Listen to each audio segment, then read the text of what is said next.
আৰু সেইদিনাখন আমি গৈছিলোঁ ফুৰিবলৈ, জানক ফুৰাব লৈ গৈছিলোঁ আৰু গোটেই ফেমিলিটো গৈছিলোঁ। তাৰপিছতে বাহিৰত একো শুনাই কিনি পেলাই আমি গাড়ীৰ ভিতৰতে খাইছোঁ এইদৰে ম'ম'জ খাইছোঁ। তাৰপিছতে আৰু চিপছ চকলেট এইবোৰ খাইছিলোঁ।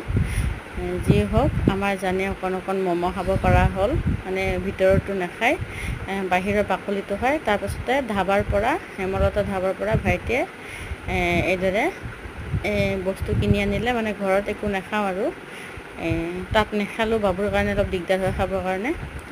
এইবোৰ কিনি আনিলোঁ, আনি পেলাই ঘৰতে আমি খাব লৈছোঁ। এয়া চাওক, মানে ফেমিলিটো ফুৰিব বহুত দিন যোৱা নাই, কাৰণ এটা আছে, ঘূৰা ফুৰা কৰিব ইচ্ছা নাযায়, কিন্তু বাবুৰ কাৰণে যাবলগীয়া হৈ যায়। গতিকে আমি যেনেকৈও থাকোঁ, এই সৰু বেবীটোকতো আমি কষ্ট দিব নোৱাৰোঁ ন। সেয়েহে ভাইটিয়ে ক'লে যে ব'লা, বাবু বহুত দিন ফুৰিব যোৱা নাই, এনেকৈ সৰু বাচ্ছা বহুত দিগদাৰী, তাক ফুৰাব লাগে অকণমান, ব'লাচোন ব'লা, এই বুলি মানে লৈ গ'ল ঘূৰাবলৈ।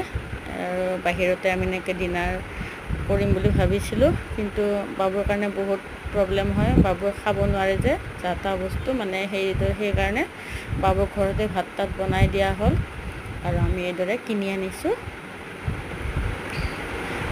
চাওকচোন, সি ফ্ৰেঞ্চ ফ্ৰাই খাই আছে কিদৰে সেইটো খাব ভাল পায়। জানে কিন্তু ঘূৰি পেলাই খুব ভাল পায়, ফুৰিব যাম বুলি ক'লে তাক আৰু একোৱেই নালাগে। চব ঘূৰা ফুৰাত এক্সপাৰ্ট হয় সি।